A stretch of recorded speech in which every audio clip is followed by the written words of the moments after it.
Welcome back, and thank you so much for staying with Monday Special. The hashtag is Monday Special KE on Twitter. We're talking about child safety with a focus on missing children, something that is becoming a very worrying trend in the country. With us now, and joining us for the second part, is Dorcas. Dorcas is a parent of a boy who's been missing for a few months. And as we earlier told you, Mariana of Simba Safe Kenya, part of what they do is give objective guidelines and guidance on how to engage parents of missing children. So I'm just going to allow you, Mariana, to speak to Dorcas, so that we can get a better of an understanding of what you're able to do for her or help her with regards to her case. Okay, great. Dorcas, vile Janet amesema, sisi huwa tunasaidiana na wazazi kujaribu kuangalia vile tunaendelea kutafuta watoto wao wenye wamepotea, na tunasaidia kukuelimisha upate mbinu mpya za kuendelea kutafuta mtoto kama muda imeenda. So ningependa kwanza uanze kuniambia maybe mtoto alikuwa anaitwa nani na alipotea lini. Niambie juu ya mtoto wako. Mtoto anaitwa Francis Mbugua. Alipotea December 6. Tulikuwa tumeenda church, akatoka akaenda church yenye babake alikuwa anasoma. Sasa wakati alienda hakurudi nyumbani. Sasa nimemtafuta, nimeingia mapolisi, nimeenda ma children's home, but sijamuona. Okay. Na kwa hii muda umeenda kwa children's home, ulikuwa na kitu yote kama picha yake, vitu kama? Picha nilipeleka, nimesambaza picha zake mingi sana nikimtafuta. Na picha zenye umekuwa ukisambaza, umerudishiwa hizo picha ama bado uko? Sijarudishiwa hata moja. Umezipeleka, zimebaki huko? Lakini naona leo uko na angalau picha moja yenyewe. Niko na picha moja tukiwa family. Sasa picha kama hii huwa tunachukua na tunatumia technology. Tunatumia kompyuta, tunajaribu kukata vizuri ndio abaki peke yake kwa picha. Ndio tukipeana picha yake hayuko na watu wengi sana wenye wanasumbuka hapa ndani, watu wanaangalia wanaona kuna watu wengi. Inabaki picha ya mtoto ndio aonekane vile alivyo. Ndio. Alafu kitu kingine ningependa kujua ni kwa OB number yenye ulipata, ulifanyia kwa police station gani ama ulienda police station mingi? Nilienda police station mingi sana. Nimeenda Buruburu, nimeenda Kenyago, nimeenda mpaka Kariobangi, nimeenda hii ingine iko town inaitwa town Kamukunji. Nimeenda mpaka huko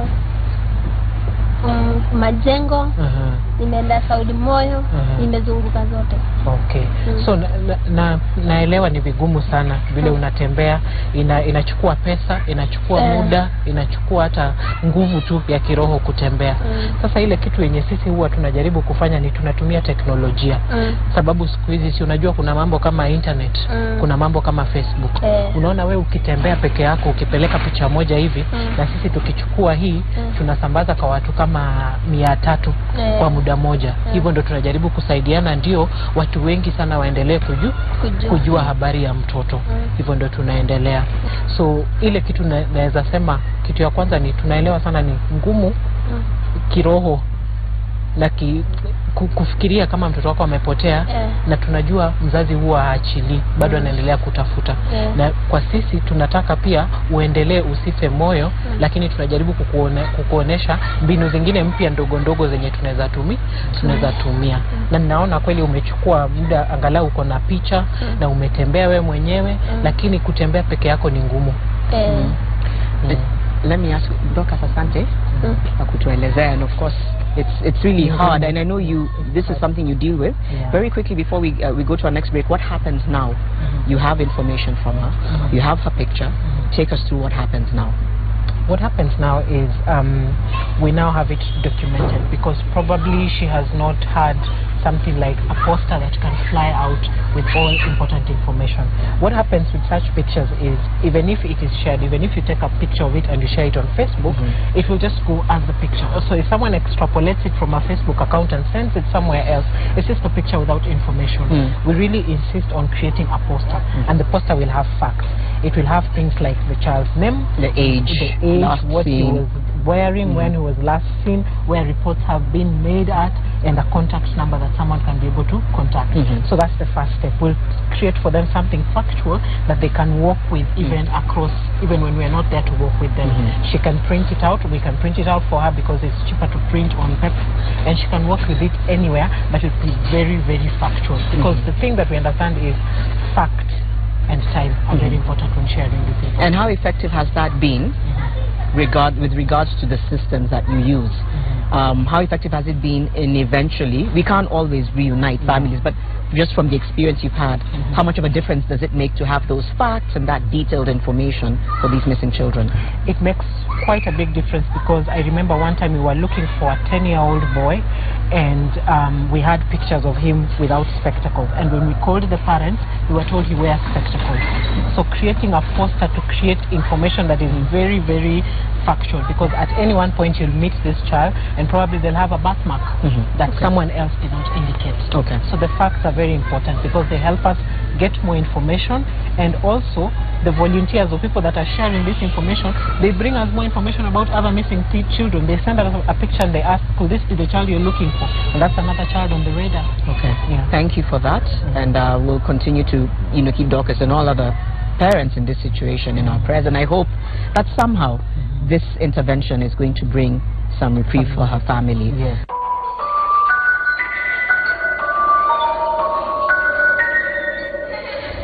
With me now is Victor Okwemba, who is the Nyayo Embakasi Residents Association Vice Chair. And then right next to me is Vince Silla, who is behind the Safe Kids application. And in just a few moments, he'll be showing us exactly how that works. But let me start with you, Victor. You're a parent. You're obviously very passionate about child safety. Tell us a little bit about the association and how it works. Okay, Nyayo Estate Residents Association is a welfare association that caters for the livelihoods of people, not necessarily in terms of business, but just dealing with welfare, security matters, household matters, and all those things that pertain to keeping the society as one single unit.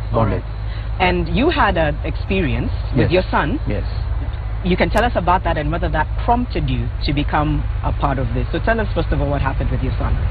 Yeah, actually we were already within the association, although we had started activities before that association. And we had an occasion on Mashujaa Day where we had a parents' cookout, men's cookout, and the children also had their section where they were playing. Unfortunately, while the children were playing, the adults also were participating on this other side. So somehow my boy went on maybe wanting to go home, and he strayed off. So later on when we were packing up, my wife comes and says, hey, where's the boy? And I said, hey, I thought the boy was with you. And so at that very moment it dawned on me that the boy is lost and maybe has been kidnapped. So many things were running in my mind at that time. I didn't know what to do. I was lost completely, but I decided to keep myself busy to block out those thoughts. So 1 hour later is when we luckily found that one of the guards 500 meters away had found him trying to go home, which is much further. The estate has 5,000 houses and 20,000 people living in it, so he could have gone anywhere and we would have had a hard time finding him. And I know you're here with your son right now, so in just a few moments we'll bring him so that we can now get from Vince how the Safe Kids application works, so you can bring Sam on board. Vince, how does it work? Yeah, so Safe Kids app is just a simple security tool. It's an app that allows parents to share information about their lost kids in the event the children ever got lost quickly with other social media users, and hopefully with the media, with all media associations, so that that information of that child is actually, we talk about the photo of the child, the biodata, everything is sent out immediately. And then obviously we want to, the children, the one thing they have unique, just like adults, is the iris and the fingerprints, which is a biometric feature. So the app actually gets that feature, which is the iris, and sends it out to the server. So as soon as the parents report the child is missing, that information goes to a watch list server. And so we're trying to work out with supermarkets, hospitals, churches, which are more pervasive than cop stations. So that if a child is ever found wandering about, or we can tell the public, any child who's wandering about, just take them to the nearest, like Nakumatt, Tuskegee, Naivas, and then we'll have trained their staff on how to recognize a child who's in distress. So they just simply scan the child's iris, and then the parent will get a text message telling them exactly where that child is located. So it could be like, come to Nakuma Junction, your child is here. Okay. Yeah. I think now we can go into showing us step by step how this application works. So maybe you can just demonstrate using your phone. Yeah. Okay. So the tools we need, sorry, let me find the scanner. Okay. So this is an iris scanner. Registration is done with this and the phone. Then the parent will need the app. So basically this is how it works. So to add, like I want to add Sam. So Victor has brought the son to Nakumat or to Naivas or whatever, or at our event. So we want to add the child into his app. So Victor has already downloaded the app from the App Store, assuming. So the first thing you do, we just take Sam's photo. Okay. So Sam, can you look here? We take Sam's photo. That's it. So you capture him and then just accept it. Smile. And then you put his name. Then I'll get that phone number. Okay. So you can just put your phone number. So okay, I think that's better. Just put key in your phone number. And your email address as well. So that we're going to now see how it actually then comes to life and works. Right. It's a very simple application. Just to put in your email as well. And then, so we'll have many stations. We have different stuff. We're going to be helping parents through this. But once we actually don't keep any data, the data goes to the parent's app. Okay, so he's keyed in his phone number. Yeah. All right. You can see. So we have all the details photo, you need. Everything, where he lives. So we need to capture his iris. Okay. Just give me a good eye. Open the eye. Look straight. Why that one? Straight up. Okay. Yeah. So once you've enrolled, and sometimes you have kids who, you know, it's the first time, but you get the details and everything, then you send. All right, now that we've captured all of the information, what happens next? Yeah, so Sam's information has been captured with all the iris, so then the dad will just click send, and so it goes to actually his email address. Okay. And that's it. So you just say uploaded successfully. Okay. And everything. Yeah. And basically that's it. So once he receives the email, through the app, he can come to the app now and say report missing and say select the file. So he comes down to the downloaded files and then he will choose the children he has. He can be more than one kid. So he goes to the name, so Sami and Aya, and he says collect this next. Which is great, and I think like the way you said, working with various organizations, it's the churches and supermarkets to be able to show that. So this is the information that will come, and then you just click report missing. Okay. And basically that's it. So once this goes, Sami, even if he's not found on that day, even years later, when Sami goes to get an ID card, he will be ID'd. That's a great tool. What are the safety tips? Right. You know, as we wind up, what are the safety tips do we have for parents, for children? Name me one or two that you can give that are practical solutions to ensuring child safety, to ensuring even that the parents are educated on child safety. Yeah, many cases of kids actually being taken away happens within the neighborhood, because they already built a trust, and actually even parents assume that the kids are safe in the neighborhood. But the problem is a stranger can come and tell a child, as long as they know their child's name. Like now, me, I know Sam, but Sam doesn't really know me. He just met me today, so I can use that trust to be able to tell him, oh Sam, Daddy, you remember Daddy? I was with him. He said I come for you.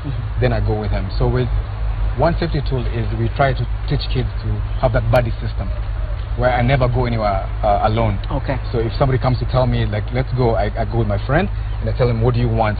And if it's a stranger, even if I've met him once, I have to go check with my dad first, or with my mom first. So the buddy system, that's a good one. Yes. And I think also from what I'm hearing, because a lot of this happens in the estate, it means the nannies and the guards and all the people who are in charge of safekeeping our children are also empowered to know that if there's someone who they don't recognize, they immediately report it. Yes. For us, it's important that the children are empowered to understand what security means. Okay. Yeah. So before even the technology comes to identify them, are they aware of where they are? Do they know that there's a supermarket to go into? Because it's safer being in a supermarket than wandering out in the streets. Do they know if somebody's trying to groom them towards abuse? Because that's what usually happens. So we do these educational programs in our events. Our first event is going to be on the 27th of this month at Impala Ground, where the children now can come and have fun, but at the same time learn about Exactly. Okay, fantastic. Right. Thank you both so much. Thank you for these practical solutions. And again, your passion as a parent. Thank you very much for that. And thank you for watching Monday Special. Keep the conversation going. The hashtag is Monday Special KE. And please, please, please, let's be vigilant about all the children around us in our community and society. It starts with us. Once again, thank you for watching. I'm Janet Bogwandisho. Have a good night.